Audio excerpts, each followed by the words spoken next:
Well, maybe it's the manufacturing process, maybe it's something else, maybe it's the way that they... Maybe it's something else, I don't know. But I think we found the culprit years ago. The designs. Oh, things are way too thin. Look at the iPad. Sure, the thing is cool, but does it have a frame of any sort? No. The thing is basically just a shell with a screen on it. It's basically a tin can formed into a screen, formed into a little, I don't know, a back, I guess. And then to that they added a freaking screen and a battery. There you go. Screen, battery, and processor. There you go. What do? Okay, what's the problem, you say?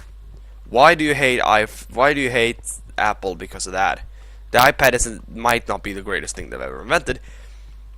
Well, why I really hate them is because of the way that they advertise everything. They advertise they have, since the 80s ended and before, advertised their crap as the most revolutionary on the market.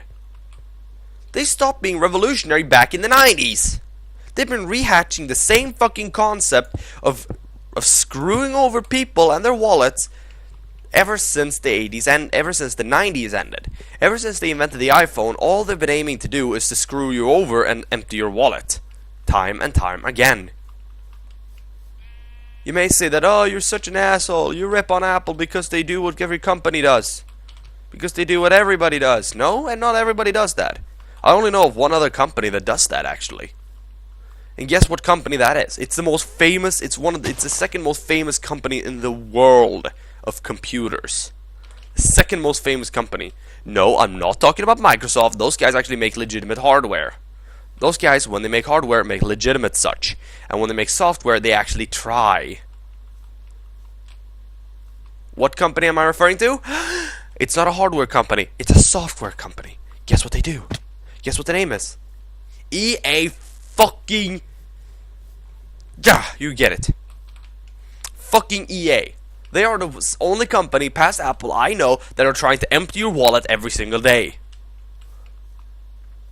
But this rant is about, well, any company that tries to do that, really. Apple, mostly. Because Apple is the biggest cocksuckers in history. Now, I may be disrespectful to freaking Steve Jobs' memory here, but Steve Jobs was probably the biggest whore ever conceived by mankind.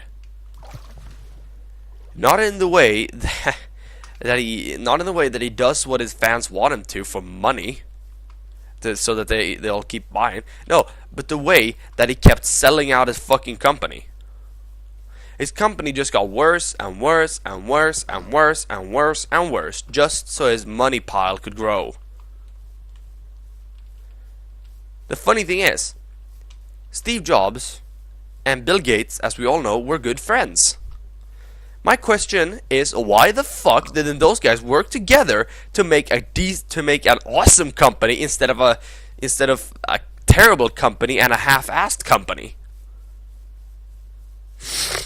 Why didn't they work together and make something and make a company that was actually awesome, that was actually amazing, and an operating system that would blow all of our minds? Why didn't they do that last thing they did before Steve Jobs died, instead of continuing on with this constant fight they had? Oh, hello. Yes, they did a fight. Not in the way that we might think, that they competed over customers. That's all they did. They didn't actually fight over anything. They didn't have legal issues. They competed over customers. Microsoft won that round. Because Microsoft stuff works forever. There's computers there's computers that were made in the early 90s. Early 90s we're talking now. Wait. I happen to know of one. It's a computer that runs Commander as its operating system. The Windows 1.1. You may be completely lost here. If you're any kind of young person, you're gonna be completely lost. How the fuck did I find my way back to this place? Furthermore, where the fuck am I going? Now, you're probably gonna be completely lost here, and it's like, oh, what the fuck are you talking about now? I'm talking about the original version of Windows, the one Bill Gates first developed. That's the version of Windows that very many people know about and that very many people like. That all of those people like. Because that version of Windows can be programmed to your own needs. It's like Linux. It's basically Linux. And you may say that, oh, well, then it can't be good. I mean, Linux sucks. You can't play games on it. Yes, you can. You've been able to play games on it since the 80s. Or, well, since it came out. Linux is basically the base, it's the commander from Windows. You can make any game run on Linux. It's just a matter of having the know-how to program it properly. You see, Linux is basically just a little piece of software that boots. It's basically just a booting sequence and a programming sequence. If you know how to deal with software in any medium to high level, then you know how to make any game work on Linux. I'm not even joking. Making games work on Linux is the easiest thing a software engineer could possibly try. Ouch, that hurt. You may say that then why haven't they been able to make Linux any game compatible? I mean, Windows can handle almost any game. Not anymore. They used to be able to. XP was the last operating system that could play every single version of the DirectX engine.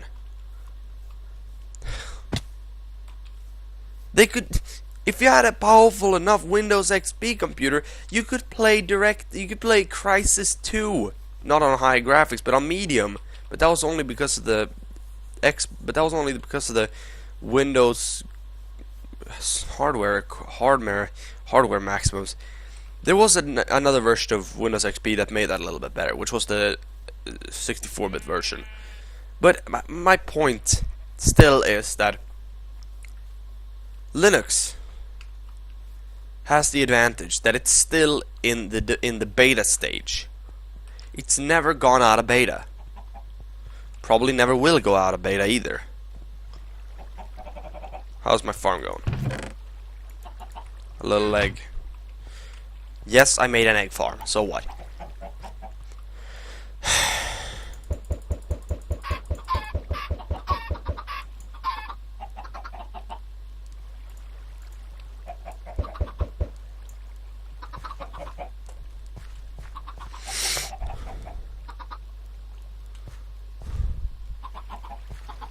God damn it. What's the problem with these chicken babies? They can't swim apparently. Anyway, so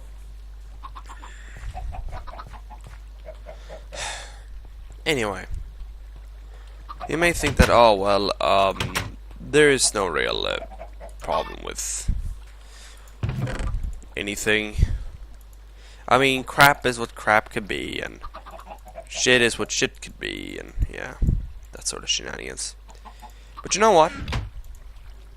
I never understood. Why the hell are we supposed to pay overprice for something that we could easily make ourselves? I'm not talking about phones here, because those we can't really make unless you have high experience with that sort of stuff. But actually, never mind. You can make a phone yourself. You can. Search Google. Google search phone circuitry. Simple homemade phone. Google that. You will find it. I had a blueprint of a phone at one point. Guess where I got that? You're probably not gonna guess this. I got it in an I Know Science box.